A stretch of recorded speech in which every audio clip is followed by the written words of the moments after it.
At Ritual, we know what goes into the holiday season: the potluck planning, the gift giving, the spreadsheets. So this new year, take a moment for yourself with science-backed support that puts you first. So whether you're focusing on supporting foundational health with a clean vegan multivitamin or supporting your gut health with Symbiotic Plus, do it with 30% off your first month at ritual.com/podcast. These statements have not been evaluated by the Food and Drug Administration. This product is not intended to diagnose, treat, cure, or prevent any disease. Life is full of surprises. Ladies and gentlemen, the terrible elephant man. At first, you will want to turn away from him. Then, you may find him a silent, unresisting target for your ridicule. Stand up. Stand up! Turn around! Mister, why is your head so big, mister?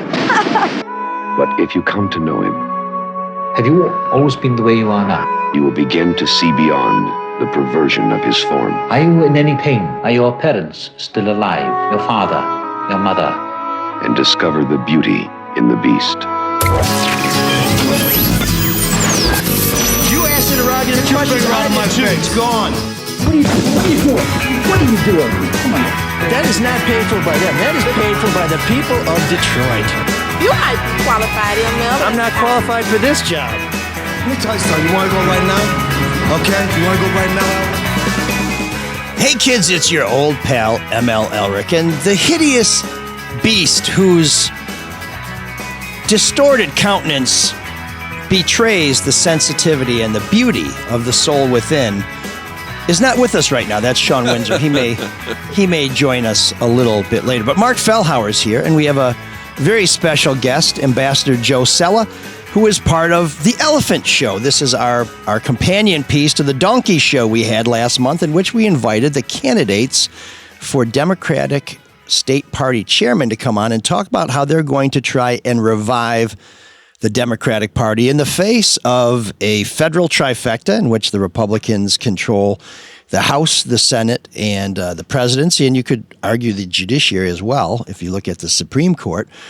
And in Michigan, where the Republicans have taken control of the state House, the state Senate will be up in 2 years, looks very, very vulnerable for a reversal from Democratic control to Republican control. And in Michigan, we have a historical trend that, for whatever reason, seems like it is almost irreversible, whereby the party that controls the governorship is always replaced by the other party, which means in 2026, odds are we will have a Republican governor. Now, this may seem very boring, very political to all of you, but the intrigue and the way people run these parties in these states is fascinating. You may remember there was a woman named Christina Caramo, who was the chairwoman of the state Republican Party, who was ousted by the state Republican Party because she kind of wasn't very effective. And when you looked really closely at her resume, the most impressive thing she may have ever done was be a quizmaster at various bars throughout the metro area. The Republican Party, looking like it was going to get wiped out, replaced her and had a very, very good year indeed. And now their chairperson, Pete Hoekstra, is headed to an ambassadorship, and there are some candidates to replace him. And this could get very interesting because sometimes these party competitions can get a little nasty, and the direction that the party is going to take is going to be determined by the chairperson. So we are doing a little public affairs programming here, but also looking forward to a fascinating conversation with Ambassador Cella, who is the only one of the candidates for Republican Party chairperson who could join us. We did invite the other candidates, Meshawn Maddock, we'll talk a little bit about her in a minute, and Senator Jim Runestad, who we will also tell you a little bit about. But we invited them. We tried to move our schedule around to accommodate their schedule, and they just couldn't make it. So you're going to hear from the ambassador, and he's got some fascinating things to say about his journey and about where he wants to take the party. But first, I want to tell you who brought us here, and that is Luke Nowacki and Pinnacle Wealth Strategies. If you're trying to come up with a plan to take care of your money and have a brighter financial future, we recommend that you give Luke and his partner Zach a call. We'll tell you how to reach them a little later in the show. And of course, the Caju Cafe, the pride of the East Side, great time for great music, great food, and great fun. We'll tell you what's coming up at the Caju this week a little later in the show as well. And we want to thank you, the members of the Soulmates. You are the people who have donated to keep us on the air every week. For just $5 a month, you can watch the show. You get the show before anybody else. You don't have to listen to those annoying insertion ads. And a little later this summer, you're going to have a VIP opportunity when we put together a gig at the Caju featuring Shasta Fox and the King's English. Of course, you saw and heard Max Prokop, who was here last week for our Yacht Rock show. I don't know how the hell it turned into a Yacht Rock show. It just kind of happened. I guess that's kind of what happens with Yacht Rock. You just start and then Christopher Cross is playing, and you're hooked forever. It's like harmless heroin. I don't recommend it, but Mark, Yacht Rock? Yeah, no thanks. No, okay. No, that's one heroin I can avoid. Yeah, Mark's already. I don't even know what that means. He's taking musical methadone. But we appreciate our sponsors, and we appreciate you for signing up because it helps keep us coming back every week. So we have with us Joe Cella, who is had a fascinating journey both through politics and through the South Pacific. Joe, you started out in 2015, 2016 as kind of a Trump skeptic, and in the end, he appointed you to an ambassadorship. So it sounds like you and the Donald patched things up. Tell us a little bit about how you went from being someone who said, I don't think this is the guy, to being someone who says, I'm going to do everything I can to keep him in there, up to and including a third term, possibly?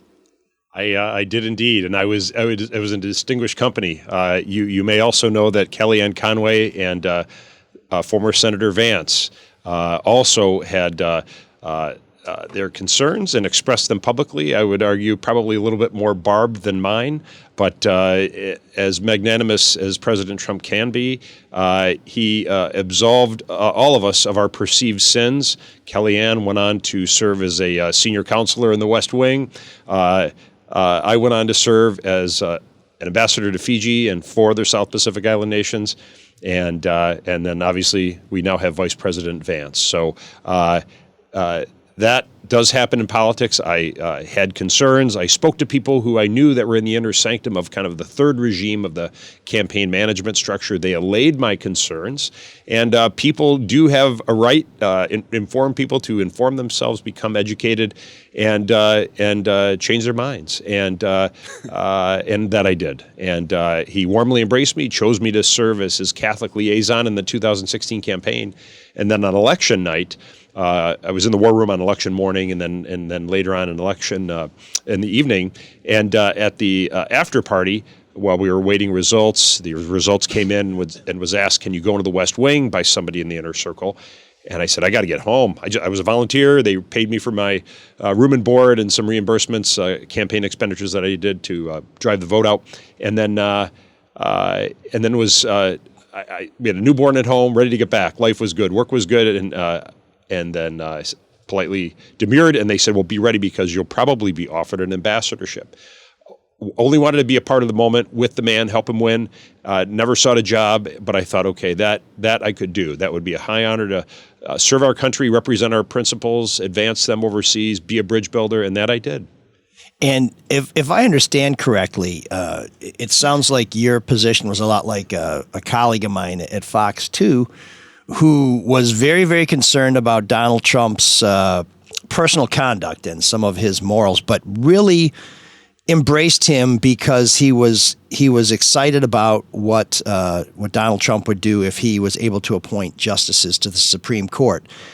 And over time, I watched my partner go from being kind of a, well, you know what, it's worth it for the Supreme Court, to being a enthusiastic, 100% dyed-in-the-wool MAGA guy. I mean, if there was someone who was more skeptical of Trump in 2015 and more committed in 2020, I never met him, although maybe you would be that guy. But is that kind of how you started to look at Trump as something as someone who would be the best choice to lead our country? Yeah, I had concerns about judicial nominations and some other issues. Those concerns were allayed, as I mentioned to you earlier. I knew in my bones, I've managed a number of campaigns on the state level, federal level, senior leadership positions, as well as senior leadership positions on other presidential campaigns. And ML, I just knew in my bones that he was going to win. And that's when I dove more deeply and had these frank conversations with people. And then he won, and it was just, I guess, a sixth sense of things, and data would come in, anecdotes heading after into the fall. There were union shops that voted for him and only for him. Some voted straight ticket. I would say it was in modern times a bit of a Reagan moment, sort of a great communicator, but in a different way. He tapped into, I think, what was this deep, broad, fast-moving river of discontent, similar to was after Carter, and he just connected in a really preternatural way, and that won the day. And I think that 2024 could not have happened without 2020, and I think he just took that to another level, and had the success that he did, and the results of it we see bearing itself out on a daily basis from the White House. Did Joe Biden win in 2020? I would say, from my vantage point in Fiji, it was a very cloudy election. I think that numerically it showed that he did, but I don't know if there was enough scrutiny done, permitted to happen as it should have. The math just doesn't seem to add up for him to have 81 million votes. Again, I'm not speaking of cause and effect here, but it is otherworldly numbers for a candidate to be running a campaign in a pandemic, much of the time in the basement, and you could see in a already declining neurological state, challenged, that he would command that many votes. I think there is we may know years from now some additional details, but I would say there will forever be a cloud over that election. Some would say if he stayed in the basement in 2024, he would have done better than if he participated in debates or got out in front of a crowd, because he didn't really distinguish himself as the Senate is considered the great oratorical body in the universe. And I would say that if Biden at one time had some facility for that, it's long gone.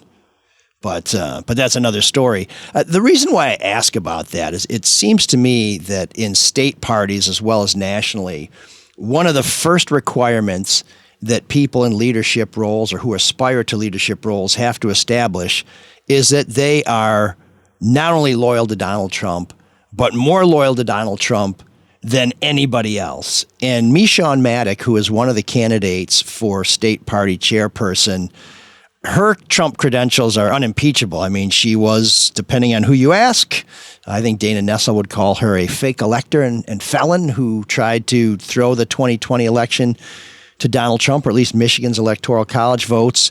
And others would just say that she is someone who's never wavered in her support for Trump.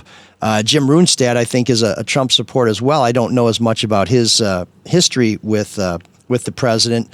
But is that going to be one of the most important issues as you talk to your fellow Republicans about who is going to be the most loyal and the most effective MAGA chairperson? Well, I in my interviews and in the various forum that I participate in, I share the reflection with the delegates that will be heading to the state convention in Detroit, February 21st, 22nd, that I stand apart from my opponents in three ways. One, I'm the only one who was chosen by President Trump to serve in a senior leadership position on his campaign in 2016, and then to be chosen by him to serve as a U.S. ambassador. So as a result of that, I that speaks for itself. And when you're an ambassador, you are subjected to a very raw process. You have several hundred pages of documents to be filled out. The FBI visits your neighbors. You're asked hours-long interview questions, and then you are cleared or not cleared by the FBI. I was cleared, and then received top national security clearances. And as a part of this, you are subjected to bipartisan scrutiny. You go through consultations with the Senate staff, and at the time it was the staff of very much Trump-loathing former senators, Bob Corker, Republican from Tennessee, and Bob Menendez from New Jersey. And who's now serving in a different house, House of Corrections. Correct. Mr. Menendez. They finally got bribery, Bob. Correct. And so it was a very raw confirmation hearing. My family and I had our lives put on hold for 2 years. And what happened to ML was that the closer you were to the campaign hub, the more, I would say, brutal treatment you were given, and the longer you were left to flap in the wind. My nomination flapped in the wind for 2 years. And wow. I had to be renominated after it died on the floor. And renominated by the president. And so I think all of that speaks for itself. I've left stuff on the battlefield, my family and I, that we didn't have, to stand by the side of the president, fight for him, his principles, in his ongoing fight to make America great again. So I really take a backbench to nobody, though some try to put me there. Should people be concerned that Meshawn is still facing criminal charges and that conceivably she'll be convicted of a crime? Yeah, I don't know about the particulars of her case, but I will say that it was a very fast, high, and heavy-handed move of our legal system to scrutinize these people that participated in this. I'm not a lawyer, and I don't know the particular facts of the case, but I think that it is sad to see. Well aware of a two-tier system of justice on the federal level. We've seen it here in Michigan. You see kind of this dystopian approach during the pandemic, and now this. And I think that it's a matter that's out there. It's really not a matter that is being discussed between we three remaining candidates that are out there. There are more substantive issues, I would say, in terms of the judgment, the temperament, the character, the ability, really the track record of success that is necessary to bring to the table to be a successful Michigan Republican Party chairman. And I posit to you that I am that person with the best track record. Do you think it could actually help Meshawn that she's been charged by the Attorney General Dana Nessel? Because I think we have seen in the last couple of years that when law enforcement charges someone in the Republican Party, it's almost endorsement. It almost is they must be out to get me because I must be a danger to them and I must be doing something right. I mean, is this something where Meshawn could actually use it as a badge of courage? I think she, in some circles, yes, and she does discuss it here and there, but it's not really a dominating issue. Okay, and we wish she could be on here with us to talk about herself. We did invite Meshawn a couple times and also extended an invitation through her husband, Matt Maddock, who's a state rep from Milford. We did not get a response. As I said, Senator Jim Runestad from Oakland County, who's the other candidate for state party chairman of the MIGOP, did want to join us, but he does have session today, we're told, and we couldn't adjust our schedules to have him with us as well. So I was hoping we could have Jim on. Spoken to Jim many times over the years. He has been an advocate for more transparent government, which I think is really important, and has been, I don't want to use this word because I think he'd be offended by it, but he's been kind of progressive on some of the issues, such as a revolving door between lawmaker and lobbyist. So I think he had some good stuff to share with us if he could be with us, but he can't. And we have Joe here who has plenty to tell us about his plans for the party. So before we get to that, I want to touch really quickly on some of your background. I saw that you graduated from Hillsdale College, and I'm wondering, were you there at the same time as Eric Prince by any chance? He was a classmate. Okay, tell us a little. If you don't know Eric Prince, he was kind of royalty in Holland, Michigan, son of a very wealthy and successful auto parts manufacturer, who went on to form Blackwater and some other pretty, let's just say, interesting endeavors that have got him in the news over the years. What was it like to go to school with him? Did you know him very well? Did not know him very well. Would see him cross paths on campus, but people knew he was there after he enrolled at Hillsdale after stepping away from his time at the Naval Academy for his plebe year, and he was welcomed. I remember that his dad purchased a home, renovated it, and he had a few of my classmates, fraternity brothers, in with him, and he ran a tight ship. I'll say that, and they needed it. But really, a man who I would say abides by God, family, country, family, church, local, community. I remember he was kind of an icon, just a standout. Probably never happened in the history of Hillsdale College, where during his time there, he went through the paces and courses to become a volunteer firefighter for the Hillsdale County Fire Department. So he was on the dive team and would recover bodies and snowmobiles during the winter. So really a force of nature, and his journey from there, and he's really done a lot of beneficent work that he'll never get credit for, but I deeply respect. He's kind of a quiet, generous soul, and some high stakes stuff where he has extracted people in wartime scenarios where there'll be missionaries, and mom will call. She'll alert him to it, and he'll find a way to extract them. In very high stakes ways. So that's a little bit of a window in him in the man that I know. Yeah. So Jim Schaefer and I wrote about him way back in around 2007 or 2008, and he went to the Naval Academy, which is not an easy thing to do. And he left because he thought they were too soft. I was like, I've never heard that before. So, an interesting guy. But that Hillsdale connection, I couldn't resist asking if you knew. And I believe, isn't his sister Betsy DeVos? Betsy DeVos was once Betsy Prince. Yep, indeed. So if you don't know Eric, you know his sister. That's right. And that's Republican royalty. So Jim, or excuse me, Joe, let's say you get this job. You're the Republican Party chairman. What are you going to do? Because it seems like the Republicans are doing pretty well right now, which I don't think anybody would have predicted a year ago. Yeah. Well, I'd say Ambassador Pete Hoekstra had a difficult task. I've never really seen tumult or drama or chaos in my time of involvement in the Republican Party that began in 1988.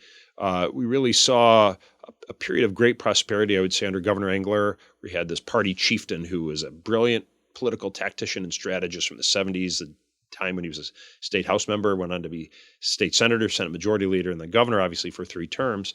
Highly consequential, probably one of our greatest governors in Michigan history. He was like the Iron Duke. He really had a grip on things. He did, and you saw that in intentional leadership. He embraced the role as kind of the spiritual father, the moral father of the Republican Party, and it had great effect. I mean, you look at 1994 alone, he was elected for the second time. You saw Candace Miller unseat Dick Austin after 40 years as Secretary of State. Spence Abraham elected. The Republicans took control of the State House. And then obviously Newt Gingrich led the revolution for the House Republicans in D.C., and then the Senate, U.S. Senate was taken control by the Republicans. So, and there were other wins after that, just policy-wise. So it really, I think it waned. This happens. Pendulums swing throughout history. It affects corporations. Boeing is not what it once was. The Michigan Republican Party is not what it once was. My aim, ML, is to set about with a very specific plan that we're actually releasing today. So look forward to sharing that with you. And and to make the Michigan Republican Party great again. What does that mean? That means to really rebuild it on the pilings set and the footings poured by Pete Hoekstra, and start at the hub, which is the front office, the business office, institute best practices, business practices, market-oriented approaches, transparency and accountability, vital. Yes, the Republican Party ought to be run like a business, but it's built on a movement, and the movement that we're in right now, President Trump is leading that. He has a great fulcrum after the 2024 election, heading into the very critical 2026 midterm that I'd love to talk about with you.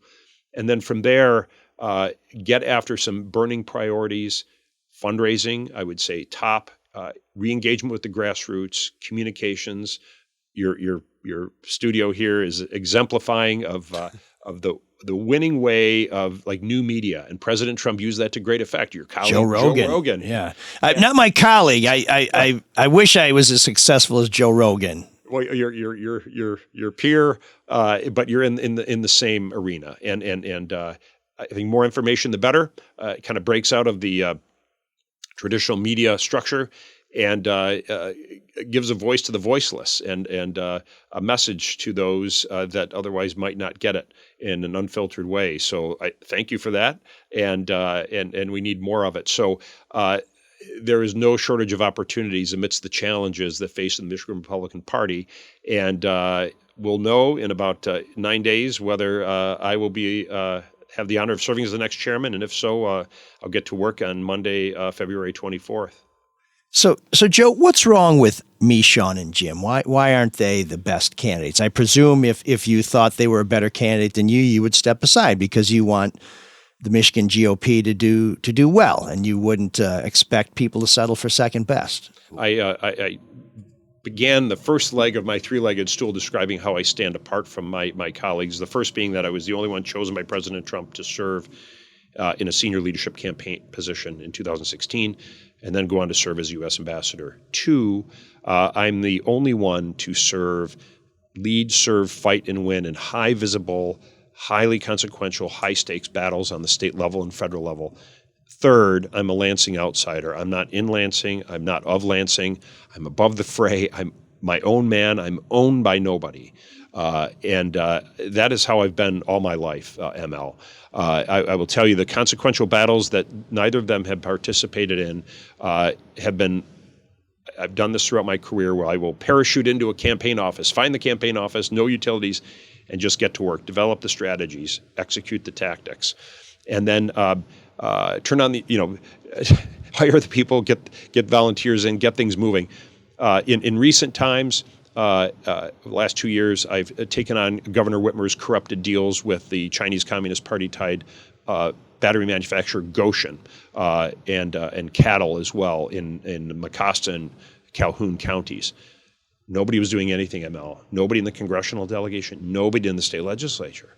I just connected with some grassroots precinct delegates and volunteers, citizen activists that saw China, which is our greatest threat, after Canada and Mexico, of course. You got to keep an eye on those guys. Well, Governor Hoekstra, or maybe Ambassador Hoekstra first, will have the northern front. Okay, good. For now. So I will say that those deals were corrupted from the get-go.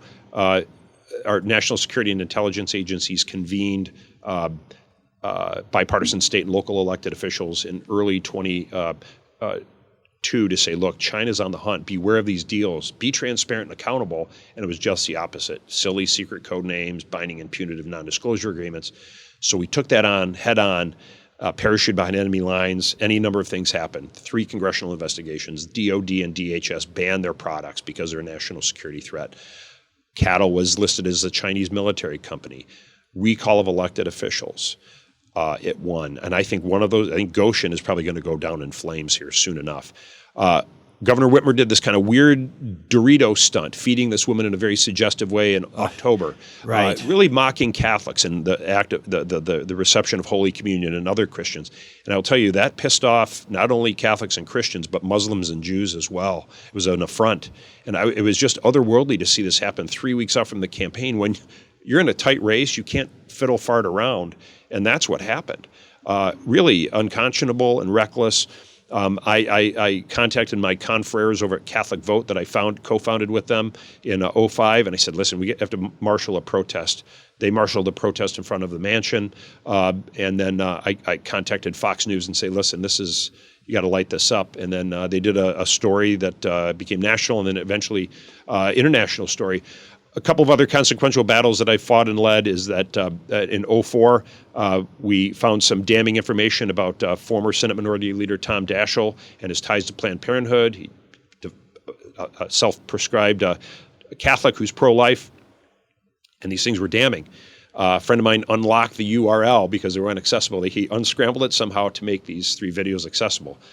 So we hit pay dirt, flew out to South Dakota, chartered an aircraft, did 5 fly-around press conferences with a couple of activists in South Dakota, and it blew up.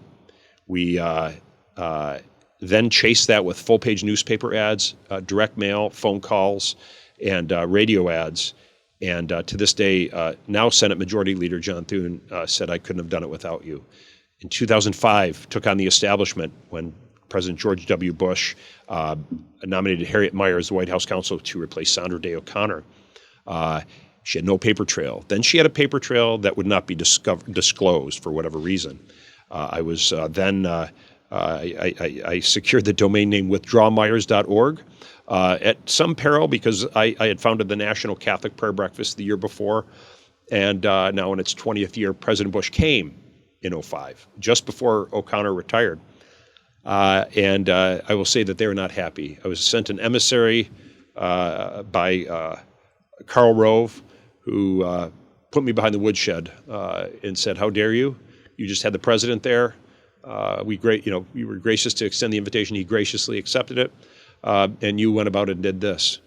And I told the emissary, I said, well, I trust you're happier with a Justice Alito than a Justice Myers. And there was no response. So I bring that to the table. I'm above the fray. As we know in Lansing, that is our version of the swamp in Washington. There is some abnormative behavior, market-defying things, and kind of cozy deals, and I think kind of clouded from the power, money, and influence in any hub, whether it's corporate, business, religion, faith. I think if people lose their bearings, it becomes more about them than the mission at hand, and I have the right stuff to do what it takes to win in 2026 in Michigan. So if I could summarize, it sounds like you're saying you're media savvy and you're resourceful, but there's a third, let's use the leg of the stool metaphor. There's a third leg, and that's money.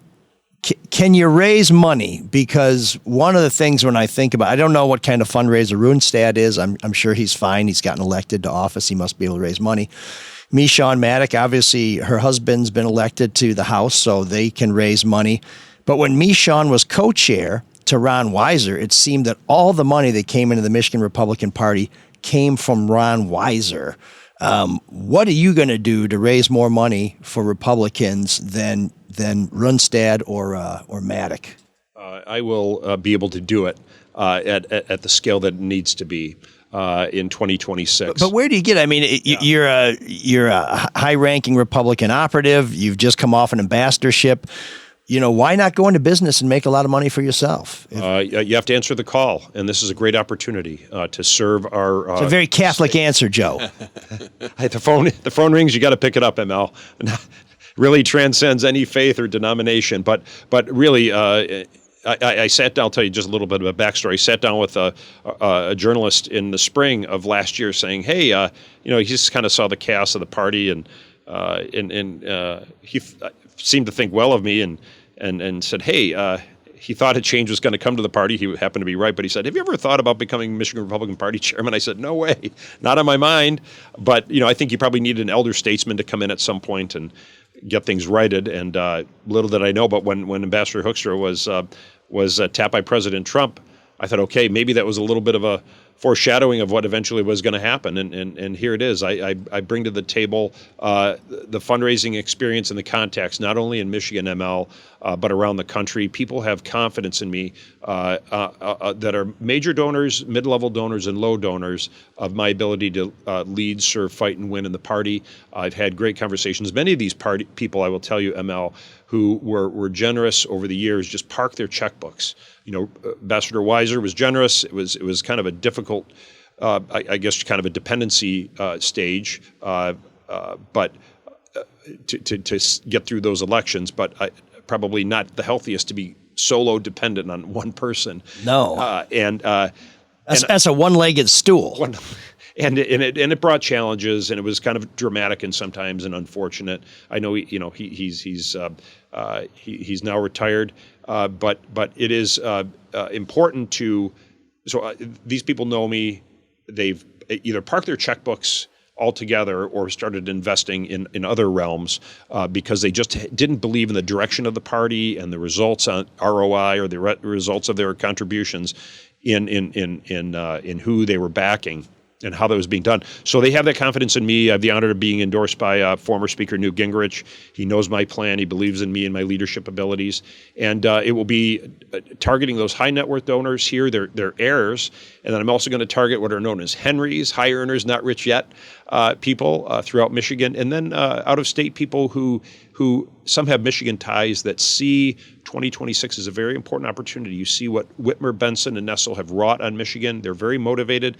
First time in our history of Michigan, ML, where you've had the U.S. Senate seat and the governor's office open up at the same time. So when Gary Peters announced that he was not going to seek re-election, the imperative of having a strongly operating and well-funded party increased substantially a couple of weeks ago. Have you ever run or thought of running yourself instead of, or do you like having, a say in this and a say in that and kind of operating those realms?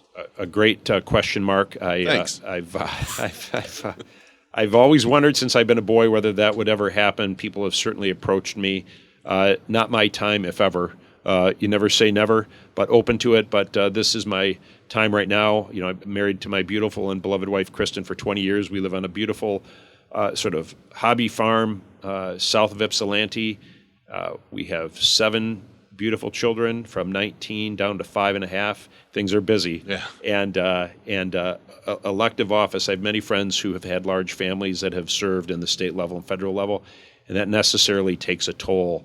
And my role as husband and father is my way to heaven. I believe there's a heaven, and by being faithful and present to them and to God is a way to get there. And I think people somehow juggle it. I don't know how they do it, but it takes a toll, and I'm not prepared. It's not my time, if ever, to pay that toll. I feel like I should clip that answer and send it to your wife, just so she hears yours. Valentine's Day is coming up. That's right. Yeah, there you go. And for $5, she can become a soulmate and see him say it herself. Well, Joe, just as someone who's run for office before, wait till all 7 of those kids are voting age, because you've got a significant block right there. And I've been told my city council campaign, if I had done that right, I would have only needed another 997 children to win that race, which I don't know. There's still hope, ML. Well, Mother Hubbard didn't even have 1,000 kids in her shoes, so I don't think it was going to happen for me. But yeah, no, to be a candidate is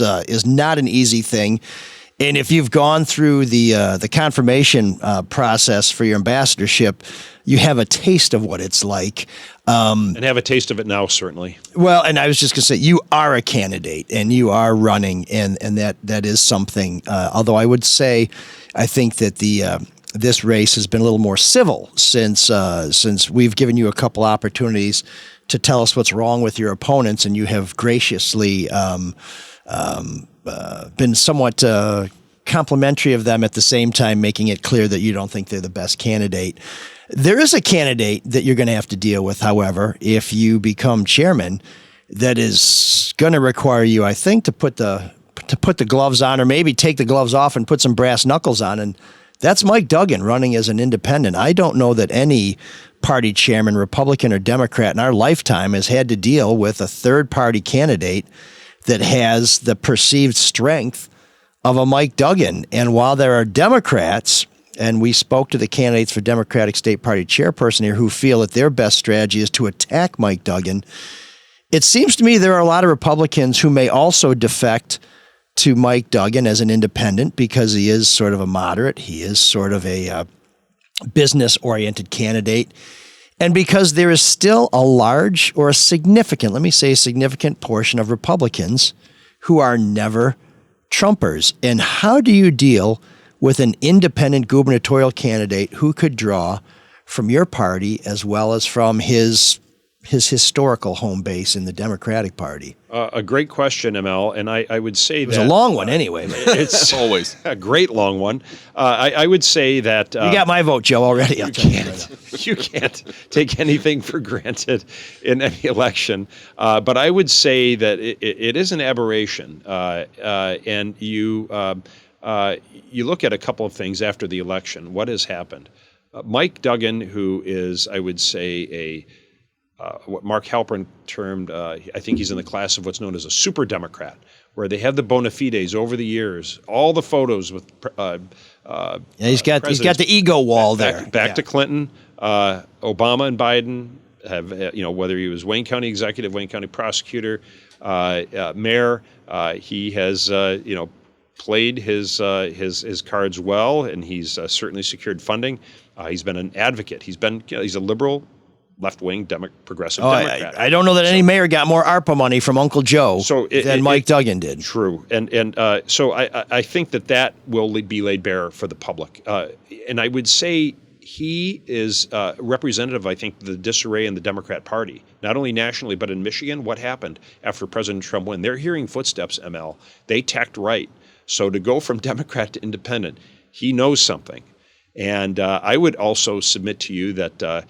Senator Gary Peters was part of that phenomenon. What happened after the election? 3 things. One, he tacked right in the following way by picking up Republican talking points, decrying that the FBI and the DHS did not testify before Congress.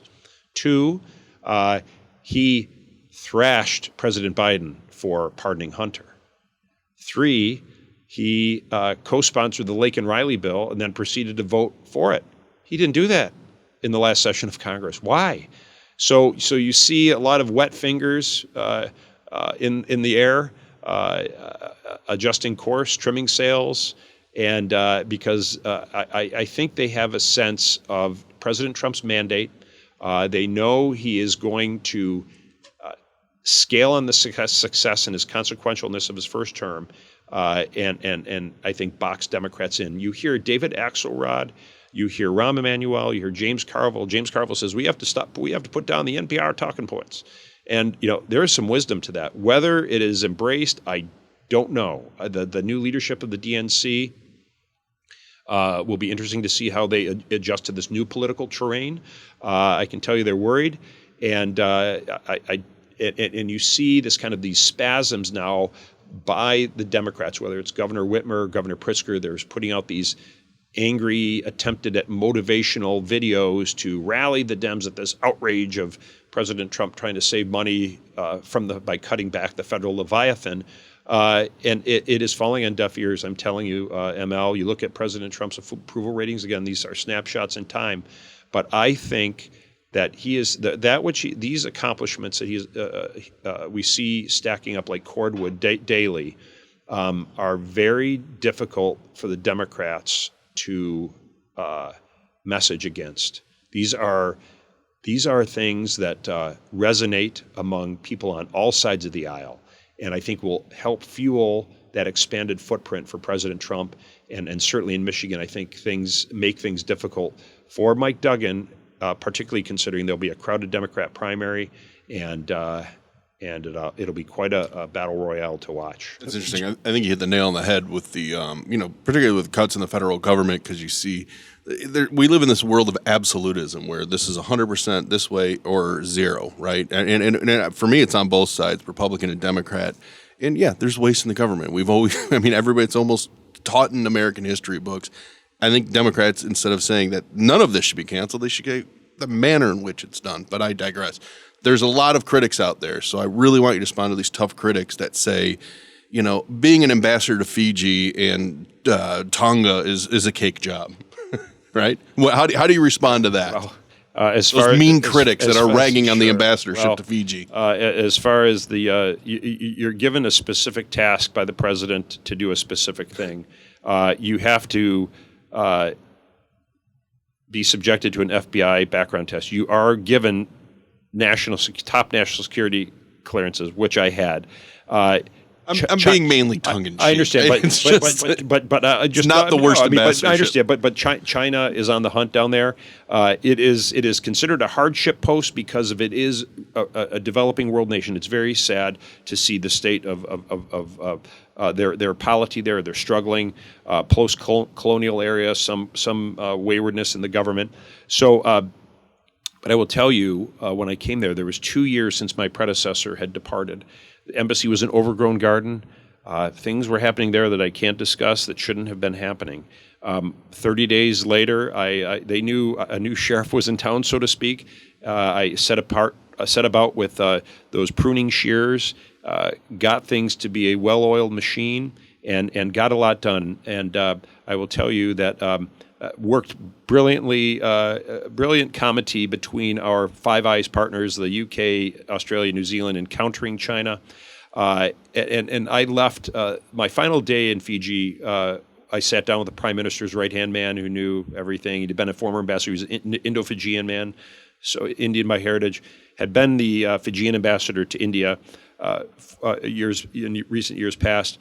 And he said, Joseph, I want to let you know, in your time here, you have transformed diplomacy as we've ever known it here in Fiji and taken it to a level that it's never been at. A distinguished man, respected in civil society, had to kind of choke down the Adam's apple on that one because I had been just laser focused in the time that I was there, and to hear something like that, it was a beautiful consolation. That's cool. So that's cool. But yeah, sure. But the weather, people will say, well, yeah, that would be the greatest gig. You probably had the greatest gig in the Trump administration. And I assure you, there was no time on the beach sipping Mai Tais. It's still a job. It is a hard task, and it's actually, because of it, it's considered a hardship post by the State Department. You get like a little bit of a bump in pay. You get an extra R&R. All right. Then what's the easiest ambassadorship? I don't know. Not easy. Okay, because they're all hard. Yeah, okay, what's Greenland? Well, what would be the most preferred? It's got the shortest future. See the 52nd state, who knows there? But I think that was a very clever move by President Trump, an important move for our national security, as was his leadership when it comes to the Panama Canal. Joe, did you ever get to Nauru? Did get to Nauru. Do you know? So I've told these guys before about Bird Shit Island, the whole story of Nauru. Yes. So correct me if I'm wrong here, but a friend of mine was in the Peace Corps in the Solomon Islands. For those people who may be dismissive of that part of the world, if you know anything about World War II and you think that part of the world is insignificant, go read your World War II history, because this was where a pivotal part of the globe where wars were fought and fates hinged. But Nauru Island was, as I understand, a spot where birds would rest and a migratory route, and they would poop, which people do. Those of you who stop at rest stops do the same thing, and eventually became rich in phosphates. The phosphates were mined. The native people found themselves on this rich trove of this material. People came in, scrupulous, unscrupulous, invested it for them. They became very rich. The island, because of the mining, could no longer sustain enough of the agriculture to feed people.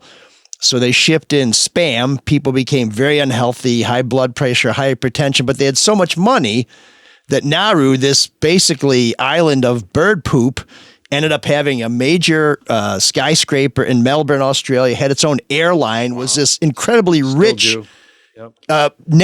island nation, but then its culture was destroyed, its health was destroyed. Kind of a fascinating place. Ambassador, you're the first person I've met who has been to Bird Shit Island. What is it like? I love the Nauruans, and I drove around the Republic of Nauru. It took about 45 minutes, and that's cool. It's a special place. They are a people, family-oriented people of faith. For eons, it was really it was a low-slung coral reef, and again, that seagull excrement accrued, and again harvested, whether it was from the Germans, the Brits, or the Japanese, some ill-gotten subjugation that happened during the 19th century and into the 20th century, and really the story of Nauru is similar to the others, where you call it colonial overhang or colonial hangover, where again, it can cut both ways deeply. Whether so they were brought faith for the first time, but on the other hand, and sort of government structures. So, but on the other hand, you now have really comorbidities throughout the South Pacific as a result of not only that, but World War II. So Coca-Cola was introduced. Oh, sure. You mentioned Spam. Lucky Strikes, I'm sure. Indeed. And the beautiful thing is that I want to tell you one funny Michigan-connected story to Nauru. But the beautiful thing is when I was there, I made the most of recalling and saluting World War II. So it was the 75th anniversary of World War II. Many of our sailors and Marines and Army Air Corpsmen fought and bled and died on those shores and in those waters. And Nauru was one of them. Kiribati, one of the other countries I was accredited to, the site of the Battle of Tarawa, bloodiest battle in Marine Corps history. Our Navy Seabees cut the runway in Tuvalu. That's still the runway used by Fiji Airways coming into Tuvalu, the least visited country in the world. But the beautiful thing is I did these interviews with people. One I did in Kiribati, of women who were there when the Japanese were there as children, and they were crying. ML, they remembered their family members being thrown into pits and executed by the Japanese. And they were, to this day, they love us as a people, despite forces within our country trying to tear us down and without trying to tear us down. They love us. They love us who we are. They have a great affinity for us and our principles, and are grateful 80 years to this day for what we did, liberating them from Japan. The story about Nauru that I'll share with you, my defense attaché was with me on my accreditation tour there in early 2020. And he said, sir, there's a shot down B-25 Mitchell bomber. There's remains up there, just not the human remains, but the wreckage. Let's go see it. So it was like a 4-hour hike into these phosphate pinnacles, hot, near the equator, brutal terrain. But we got there, recorded some videos. I was on the way down in my vehicle and looked up some additional details. It was a B-25 shot down in, I think it was 1943, July of 43. And the Coral Princess, it had taken off in Makin Island, which is part of the Gilbert Islands, now Kiribati, and was shot down by the Japanese, the only shoot down over Nauru of an American aircraft. And I found that the tail gunner was a gentleman by the name of Benedict T. Jasper, who hailed from Kearney, Michigan. Of course. There's always a Michigan connection. Upper Peninsula. So I called, I looked up online while I was there. I found Jasper's sugar bush in Kearney. I leave a message. I get home. A couple weeks later, I get a voicemail. Hello, you left a message for us, and I just, and thinking there may be something. There's probably a connection to Benedict T. Jasper. Sure enough, his niece calls me. His great niece calls me, and a happy ending. So we ended up doing a video conference with the former president, Lionel Angamea, and the family, and it was very moving. They'd never really talked about it before. Benedict was tapped on the shoulder by a boyhood chum, and he didn't have to go to war. He said, let's do it. It's going to be a great adventure. And he was reluctant. He chose, and then he could have stayed home because I think he was the only son on the farm and could have helped his family farm their maple tree farm and go unscathed. But that didn't happen. He walked away, never to return. But one of the more poignant of a few more poignant moments that I had while serving. Well, that's what you learn. Everywhere you go, there's a story, even in Nauru. Ambassador Joseph Cella, candidate for Michigan State Republican Party chairman. That decision will be made right in Detroit on the weekend of February 21st and 22nd. I will be there, hopefully reporting on what's going on for the Detroit Free Press. But it's an important job. We have 3 candidates, each with impressive credentials. Joe, we wish you the best of luck, and may the best chair candidate win. Thank you for the opportunity, ML. And where can people go to find out more about your campaign? Our website is MIGOP Great Again. We're also on X at that same handle, and then on Facebook, Joseph Cella. But not on what's the blue one now that they're doing? Blue Sky? You're not on Blue Sky. Is anyone? But maybe on True Social. Strictly on Facebook and X. Okay, there we go. Joe Cella, thanks for joining us. We are, if you saw him in the background, if you're watching us, Sean Windsor has made the scene, so we're going to give Sean a nice bathrobe, maybe rub his feet. That's Mark's specialty, and we'll bring him on for our Geek of the Week in just a moment. At Ritual, we know what goes into the holiday season. The potluck planning, the gift giving, the spreadsheets. So this new year, take a moment for yourself with science-backed support that puts you first. So whether you're focusing on supporting foundational health with a clean vegan multivitamin or supporting your gut health with Symbiotic Plus, do it with 30% off your first month at ritual.com/podcast. These statements have not been evaluated by the Food and Drug Administration. This product is not intended to diagnose, treat, cure, or prevent any disease. Some podcast producers might think that planning for retirement can be a pain in the behind, but it doesn't have to be that way. If your preparations A through G are a resounding failure, maybe let Luke Nowacki help you out with your preparation H. Or as Sean would say, because he watches all that British television, H. Or he wouldn't say it at all, like hotel. Hopefully, he can provide some relief in your time of pain and confusion. That's Luke, not Sean. Call or text Luke at 248-663-4748 because he will wipe out your fears for the future, and he will make it all about you, sweetie. Securities and investment advisory services offered through Mosaic Wealth. Inc. member FINRA-SIPC. Mosaic Wealth. Inc. is separately owned, and other entities and or marketing names, products, or services referenced here are independent. Mosaic Wealth. Inc. Oh man, the geeks have inherited the earth. Did I do that? What a dork. Does him wanting to play with us again mean that he's turning into a geek, or we're turning into cool guys? Okay, so maybe I'm kind of snobby as an investigative reporter, but the Detroit Board of Police Commissioners paid a staffing services company, TJ Adams of Southfield, $70,000 to check out the backgrounds of the finalists for the Detroit police chief position. And George Hunter of the Detroit News reports that the president of the search firm reported that he wasn't aware one of the applicants he'd recommended filed for bankruptcy last year after falling almost $840,000 into debt, or that a second candidate was fired from a transit police job last year after being accused of displaying a lack of good judgment.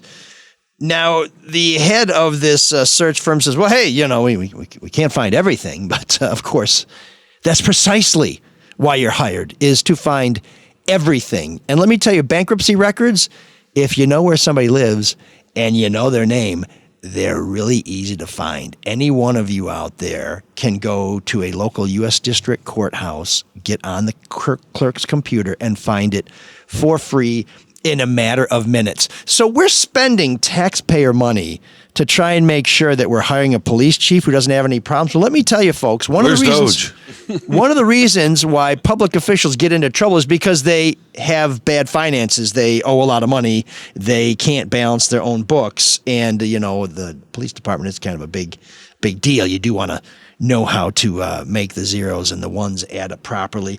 And if you've been, fired from a job before you apply for another job, whether you have a good reason or not, that's something that your prospective employers probably need to know about, so they can ask you to explain it if you don't volunteer, because most candidates don't volunteer bad things on their records. So, TJ Adams Staffing Services for taking our money but not doing the job you were paid to do, and then kind of being nonchalant about, like, hey, man, we can't find everything. You are my Geek of the Week.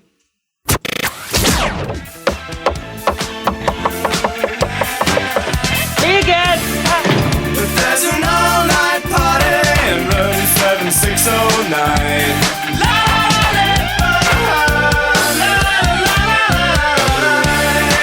And you can dance together all night if you've got the time.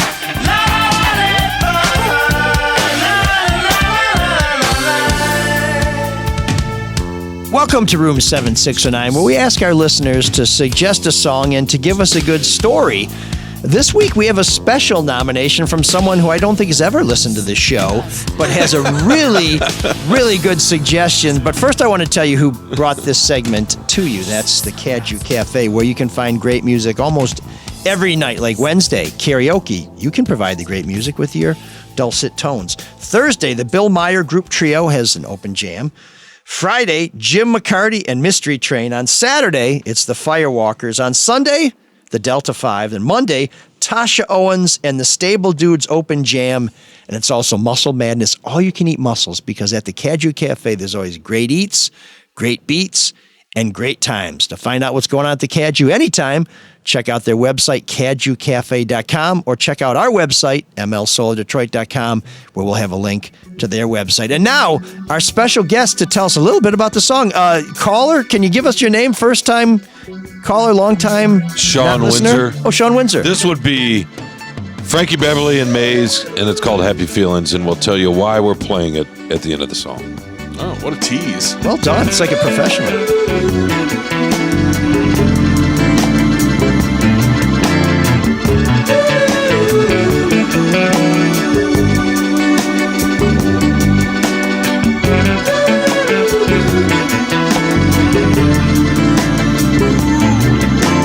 Happy feelings in the air. Touching people everywhere. And they love and everything.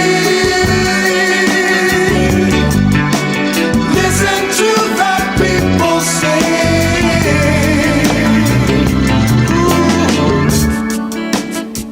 I've got myself to remind me of love. My mind and my heart, I believe in love. And these happy feelings, feel that happy feeling, I'll spread them all over the world. From deep in my soul, I wish you happy feelings. What I mean, happy feelings.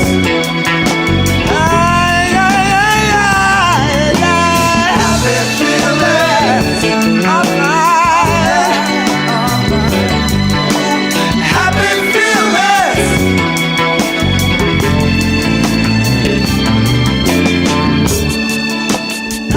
I've seen the light, watched it shine down on me. I'm gonna spread my wings, yeah, and I'm gonna tell all I see. These happy feelings, feel that happy feeling, I'll spread them all over the world. From deep in my soul.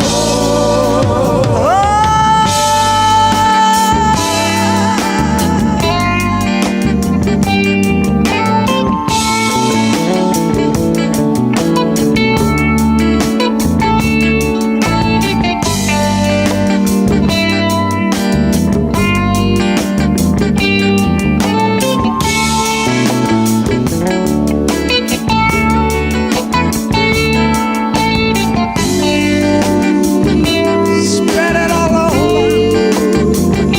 Spread it all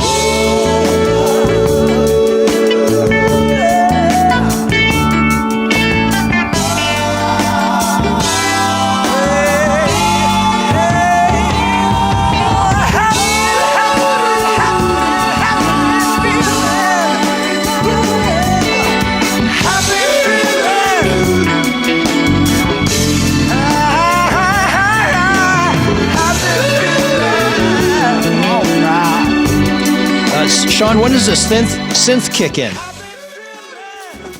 I'm not sure. So I don't know why you You consider could hear that some organ there. I a mean, new wave classic. you could hear some organ there, right? Does that count? No, not at all. No, that doesn't count. I don't know. I think most of the time when this is playing, somebody's exercising a different organ. This has sort of a sort of seduction music. No, it does. Okay, there's the great Frankie Beverly who died last year and had several hits. I don't know. Before I Let Go was probably his biggest hit. Before I Let Go, Joy and Pain. You ever heard? You'd probably recognize these songs if you heard them. Anyway, the reason that I wanted to hear this song today is because we got to honor. We got a 7-hour show? Yeah. We got to honor and acknowledge. And it's Sean's fault. Yeah. We got to honor and acknowledge the man. Well, he wasn't alone. You know, it was a team effort. But the folks that ended the reign of terror from the Kansas City Chiefs. Was it a reign of terror? I really like the Kansas City Chiefs when they're on TV playing football, not when they're trying to sell me every single thing that's ever been created. No, I think people just don't like dynasties. Oversaturation. They don't. And here's the interesting thing. And I'm a sports writer, but I'm no expert with fandom. However, I have learned a few things over the years. You're right. We do get tired of dynasties, but we have a love-hate with dynasties when they are spectacular to watch. Mm-hmm. And they're fun to watch. You know, the Patriots, we got tired of the Patriots, but there were versions of the Patriots where Brady's throwing a ball 50 yards down the field to Randy Moss. And that was thrilling, right? Yes. The Shaq and Kobe Lakers, you know, the Magic Lakers. Even the Celtics, as much as Pistons fans, old Pistons fans around here would hate to admit, what do you call old? Would pull the ball out of the basket and bing, bing, bing, it wouldn't touch the ground and it's in the basket on the other end, right? There are no dribble fast breaks, whatever. So they were, but the Chiefs, as great as Patrick Mahomes is, they did have a couple of years with Tyreek Hill. Yeah. But they've not been really fun to watch for a while. Travis Kelce is. I would agree with that, yeah. Travis Kelce is they're not near the player. Team pretty yeah, much. They are. Yeah. And they used to be more of an offensive team. And people just get tired of it. So they needed to be stopped. And the Philadelphia Eagles stopped them. Which, by the way, one of the worst teams to have to root for. I mean, who likes the Eagles? No. They're 2 years ago. The conundrums that this Super Bowl caused for all sorts of reasons, including politically, right? Oh, because a lot of MAGA folks, I think, liked Kansas City. But then Taylor Swift's part of that. Patrick Mahomes, of course, his family's they're Trump people. The owner of the Chiefs is a Trumper. And then you have Rosen and the East Coast elite Philadelphia, who didn't go to the White House when they won the last time at Trump. So yeah, you got blue versus red, but then it's not black and white. No pun intended within those. Anyway, so here's Jalen Hurts, former Alabama quarterback, transferred to Oklahoma. MVP of the Super Bowl. MVP of the Super Bowl. People are wondering, hey, can he throw, right? Can he carry a team? Well, he did. He played great. I think he missed 4 or 5 passes all game. He gets his own sort of redemption. Obviously, the defense is the main reason they won, but Hurts was great. And after the game, he's sitting on the floor in front of his locker stall with a cigar in his mouth and a baseball cap on and the Super Bowl trophy, maybe the MVP trophy between his legs. I know that sounds sort of, Anyway. Stay focused. Happy Feeling by Frankie Beverly is playing in the locker room as he's sitting there just tugging on that cigar and smiling. He just seems like such a good guy, and too. Enjoying his moment, and seeing what happened to him in Alabama, and kind of being cast aside. And it's like he got bounced for Tua, didn't he? Yeah. So he's slowly kind of, you can see him just kind of grooving his shoulders a little bit as this song is playing, and he's in that moment. I just thought it was fabulous. Plus, I think we need to thank him for ending, at least pausing the dynastic intentions of the Chiefs wanting to take over the world. Mm-hmm. Amen. So happy feeling to that. Good choice. This was recorded before he was born, so it shows that he's got a little. No, he's an old school sophistication, and he's a really good-looking guy too. And I wonder if that is going to make superficial him Sean marketable. Head. You know what I mean?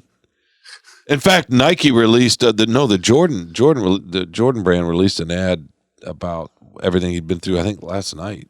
Monday night. Oh, really? Say. Yeah. Oh, I didn't know that. Yeah, just kind of came out. The buildup begins. I got to read you a text I got from my journalistic mentor, Jerry Shields, who's a Philly guy. He's from a neighborhood called Kensington, one of the tougher neighborhoods in Philly. He says, funny story. In the middle of the Eagles game, someone came up to me and said a Philly police officer was shot. We were like, that's going to fuck up the celebration. Police union guy walks in because he had to answer the call. Police recruits were watching the game, and when the Eagles scored, one of the instructors jumped and his gun fell and went off shooting one of the recruits. What? Minor injury. You can't make this shit up. By the way, can I also say heard that anywhere? By the way, Frankie Beverly was born and raised in Philadelphia. Oh, okay. And then moved out to California, came across Marvin Gaye, joined the band Maze, and they ended up touring together. So, yeah, there's that's a loose Detroit connection, right? Frankie Beverly, Close Philly, enough. California, Marvin Close Gaye, enough. back to Detroit. Not at all, but close enough. Yeah, he drove a car. I guess that's a connection to Detroit. But thinking of Marvin Gaye and Frankie Beverly, Motown gets a lot of credit, as it should get it. But one of the underappreciated, I think, musical genres is the Philly sound. Oh yeah, that's pretty cool. So, Sean Windsor, Sean from Ann Arbor, first time caller, long time not listener. But I'm starting to listen now. 769 with a story. Next week we'll play some OJs. That's another Philly band. There we go. Okay, sounds good. We'll save that for a future show. If you have a suggestion, and more importantly, a story, please send it to us at mlsoulofdetroit@gmail.com. Last week, we talked more than I ever would have expected about yacht rock, learned some interesting things about Christopher Cross and, wait for it, Deep Purple. Or was it Rainbow? Anyway, great episode. And one of the things we talked about, I think maybe off the air, with Brian Robillard of the Common Scolds and Max Prokop, who you know from the Smiths United, but is also the frontman of the King's English and Shasta Fox, is we talked about doing a soul night at the Cadieux Cafe. And it looks like we will be doing that later this year, probably in the summer. And so stay tuned for more information on that. And we will make this a VIP event for members of our soulmates. So there'll be an opportunity to have a little value-added experience for your support. So that's going to be a lot of fun. More on that later. And now this is when we thank our new soulmates. Can I just say real quickly, keeping it real and keeping it round, Frankie Beverly was part of the Yacht Rock documentary. So that's he was? Yeah, one of his songs was played in there. So that's kind of interesting too. Just keeping it real, keeping it round. I've never heard that before. It all. I just sort of made that up. Sorry. It all blends together. I like that. It all blends together. I like that. It speaks to the symmetry. Yeah, we come back around. It all blends together. White, black, whatever. It's great. Keeping it real. That could be a new ML Solar Detroit T-shirt, because our logo is kind of round, and we'll make sure you get points for that. We do keep it real. By the way, did you guys talk about the Super Bowl earlier in the show and how the Detroit Lions fans are now I can't even say it. Apoplectic. Apoplectic. Oh, apoplectic pissed and off, apathetic. and they want Brad Holmes to redraft, and they want Jalen Carter and all this kind of stuff. And they you can read about it in the Free Press. That's your column today. Exactly. So I got to tell you though, the whole hurt of being a Lions fan and them not, the failure of this season didn't strike me until that game in the announcement, until it really started to get going. Because it's like, I don't like either one of these teams. I don't want to root for either one of these teams, and we should be in there. Like, that Super Bowl would have been so much better if it was a Detroit Buffalo World Series or Super Bowl. Absolutely. And if the Lions had been healthy, they would have had a shot. Yeah, they would have. I suppose. They would have. Here's the other thing about the Lions. A fully healthy team, they would have absolutely had a shot. 0 playoff wins this year, and still a massive price increase. Damn it, Lions. Stop doing this and to they your could fans. raise it even more, to tell you the truth. Yes. No, I mean, because this market has never hesitated to support a terrible Lions team. And now that they're a great Lions team, Katie barred the door. They are going to sock it to you. Yeah, we're pricing folks out. I mean, the Pistons are playing pretty good ball right now, and they're struggling. They're filling up the upper bowl fine, but they're struggling to get people in those lower bowl seats because of the pricing. Sure. This filling bowls thing that got me thinking about Sean's time in Texas. But the other thing is the Spartans women's basketball team. Does anybody team say that anymore? packing a bowl. Yeah. No. They do a pre-roll now. It's like saying grass. That's the other thing. When we were talking about album covers last week and how much greater it was with vinyl, nobody talked about using them to roll a J. Yeah. But so last Saturday, smoke some grass, man. I infiltrated the I-Zone, which was great. Get yourself up to date. Come on. And I was people must have thought I was working on a PhD because it's supposed to be students only. At least say weed. Herb, hippie lettuce? No? Okay. It was a great experience, and the Breslin was going nuts for that Oregon game. Right after that, not that day, but since then, the MSU women's basketball team played, they had 11,000 people, filled the lower bowl of the Breslin. I mean, is women's basketball, I thought Caitlin Clark, okay, yeah, that's good. Yes, I brought up Caitlin Clark. I'm sorry. Eli's somewhere saying, wait a minute, when I bring it up, it's a problem. Is women's basketball taking off at the collegiate level? Because they're 11,000 people for a women's basketball game at Michigan State, which isn't like the best team in the country, although they're very good. And now the Pistons are talking about bringing a women's NBA team to Detroit again. What's going on? Good. No, I think they are capitalizing on it, but it's also that game was on a Saturday, right? The women's game? Was it on Saturday? I think it was over the weekend. It's a weekend, something to do in February, but I think they are all capitalizing on it. Look, it's easy to rally around your school, right? I mean, people are so nuts about the university they went to or they root for, and it's a sport people can follow. So I'm really not that surprised about it and how big, because they play fun basketball. It's fun basketball. If you like basketball, it's fun. It is fun, and you do see. It's okay. You do see more pure basketball. I think Bill Bradley, the former senator, NBA great, was saying recently, is like, I much prefer to watch a women's game. What does that mean? Pure what does that mean? What, fundamentals?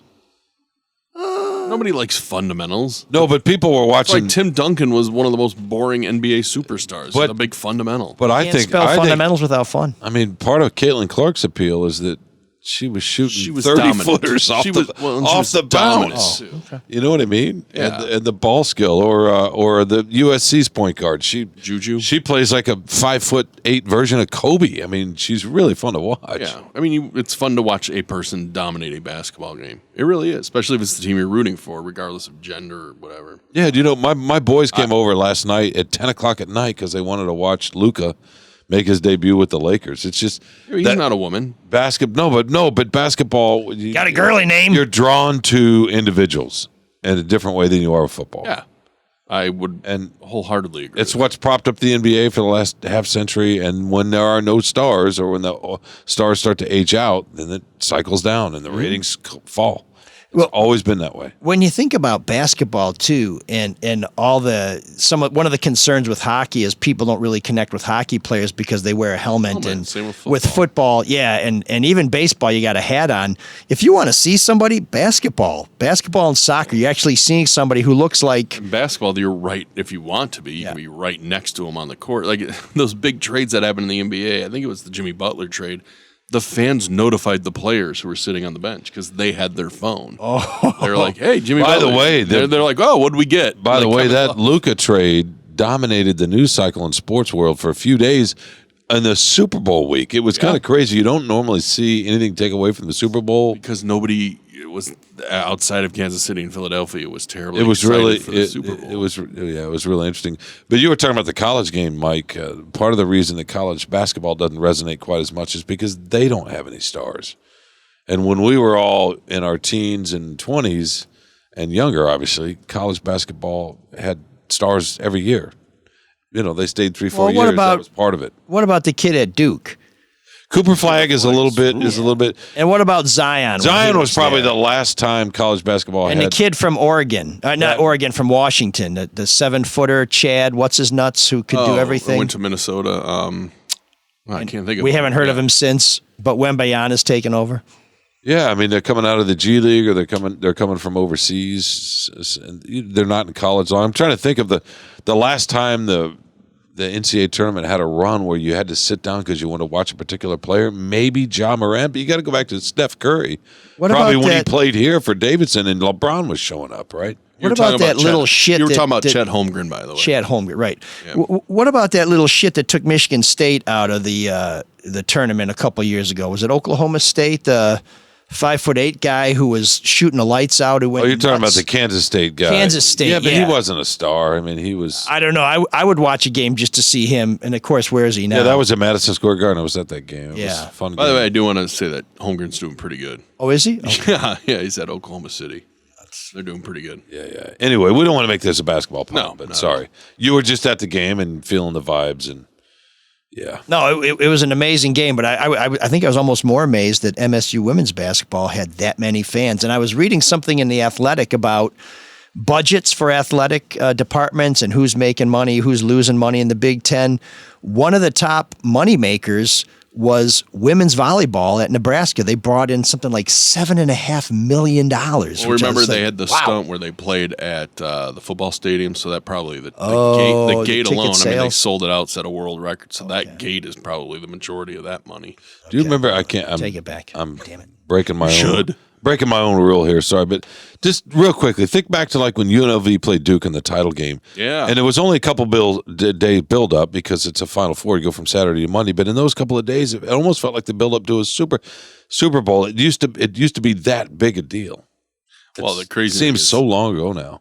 I can almost name all the players that were on the court. Yeah, and a lot of them went on to be NBA stars. I can't even tell you who was in the championship game last year. Exactly. No, it's really changed. Anyway. That's also because they're one and done, so you don't ever really get to. Well, I think it's more about me and not paying attention. There's too many other distractions. Like Sean? Yeah, sorry. I'm older. Yeah. Rampaging, rummaging through Drew's house while we're trying to speak to the man who may lead the Republican Party. That might have been my favorite part of the show, was watching you sneak in behind him while he's talking. Yeah. For all those people that can watch it on Patreon. If you're a soulmate, and to get back to that, let's acknowledge this. He was in my seat, by the way. That is outrageous. He belongs in the guest seat. What the hell? Well, we thought there was going to be another guest here, and then they backed out or didn't come or whatever the situation may be. Didn't have the guts. So I was going to give him the most comfortable seat in the house, like we give you every week. That's right. This is the most comfortable seat. I have to. That chair. I have to turn sideways so I can see you, Mark, which I love to see you. Very sexy. And then see the top of Mike's head over the computer, which is nice, you know. He likes me to run my fingers through it, so let's keep it. Yeah, just to dry him. No thanks, not today. Again, no new soulmates. So this special event that's coming up, and we're also going to try and do something at the Caju on St. Patrick's Day. So get your memberships in for soulmates. $5 a month is all it takes. You can watch the show. You can avoid all those insertion ads. You get the show before anybody else, and you're going to have access to some really cool stuff, including our bonus episode. We just dropped our bonus episode, which was an exploration of the feud between the United States and Canada, in which we asked a Canuck, what did you guys do to piss us off? So you want to check that out. We have a little bit of feedback from you. Daniel, I hope you're listening, but you tell me you're not. He says, Daniel, ML, good luck with your support of Drew's right-wing, Trump-loving network. I'm a federal employee and my job is being threatened illegally by Trump via Elon Musk. So I will no longer be listening to your podcast or any of the other podcasts on the Red Shovel Network and avoiding any network advertisers. Well, Dan, I think if your job's being threatened, you probably do want to plan for the future. And that's why Luke Nowacki is someone you should actually patronize rather than avoid. And if you're going through this, and I don't want to make light of this, I do sympathize for what all federal employees are going through, because it's not fun to have somebody play with your future, but you could probably use a night out in the Caju Cafe. You may need them now more than ever before. By the way, not just federal employees. There's a lot of people that get paid through grants that do research. Universities, students. Yeah. I mean, this is all sorts of organizations that do all sorts of good works. Well, and it's interesting. So we had Joe Cella on earlier in the show, if you're picking us up on the back end, who was the former ambassador to Fiji. And we had a long-ranging conversation, as you know. One of the things that I forgot to ask him, I wish I had asked him about, is what do you think about this USAID being wiped out? Because I'm sure as the ambassador to Fiji, he was spreading around a lot of federal money and generating a lot of goodwill with USAID funds. I mean, they go everywhere and they do all kinds of things that you might not think about. So, Dan, I'm not sure what particular aspect of Drew's show that you're referring to. And Drew's show is Drew's show, and our show is our show. And while we share a studio, we are completely and utterly separate entities. But except for our producer. Except for that, yeah, that's the common DNA. But I do like to think radical. We give everybody a chance to have their say, and that we don't subscribe to any political philosophy. We've had the Democratic Party chair people on, and we've had a Republican Party chairperson candidate on. So we try and go right down the middle.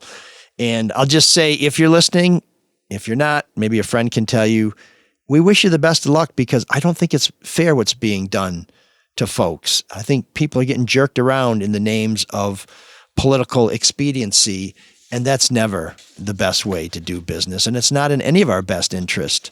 So those folks who think that the federal government is slow to move, I don't think you're going to be any quicker when you have all this chaos and disarray and maybe tens of thousands of federal employees leaving unexpectedly with nobody in line to replace them. So, Dan, we wish you the best of luck.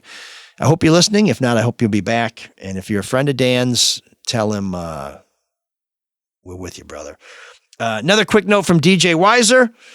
Last week, he said, great show, and that was a great tune, referring to Room 7609 last week. Check that out. That's the world premiere video of the King's English new tune.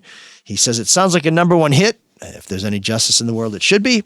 But there isn't, so it won't, so that's a shame. But anyways, we appreciate all your feedback. You can send that to us at mlsolvedetroit@gmail.com. Super Bowl's over. So we can now focus on the Red Wings playoff run and the Pistons playoff run and the Big Ten basketball schedule and the Big Ten hockey schedule, which is fantastic. If you were at the Duel in the D on Saturday night, what a game. Loved it. I prefer the game the night before. If you were at the game on Friday at Munn, I was there at both, and I will say also a great game, much less satisfying ending. And by the way, when is Ethan Edwards going to graduate from Michigan State? From Michigan. Number 73 has been there forever. He's been a Spartan killer the whole time. Get that kid out of there. Radio for 2. Well, let's make it radio for 1. My buddy Blake. He pointed out that the kid from Michigan, Duke, the freshman who scored against Michigan State, the only goal in that game, scored on the same day that his older brother scored his first NHL goal at LCA for the Tampa Bay Lightning. So both of the Duke boys scored. I think it was both their first goals in their respective levels. So that's kind of a cool bit of trivia. Yes? No? Okay. All right. Radio for Blake. Okay. Well, I think that tells us all we need to know about when it's time to call for Cyrus. So, boys. Also that, what's going on right there. Just Sean is. Oh, just some breaking news. That's all. Sean's like, Cyrus, take us out. He just texts him. So Cyrus, let Sean's will be done, and please take us out. Can you dig that? Can you dig it? Can you dig it? This is monstrous. If you ask my opinion, Sean's only being stared at all over again. People pay money to see your monster, Mr. Elric. I'll collect it. Yada, monster, yada! Freak! What was it all for? Why did I do it? And perhaps for the first time, you will understand the true meaning of courage and human dignity. I am not an animal. I am the soul of Detroit.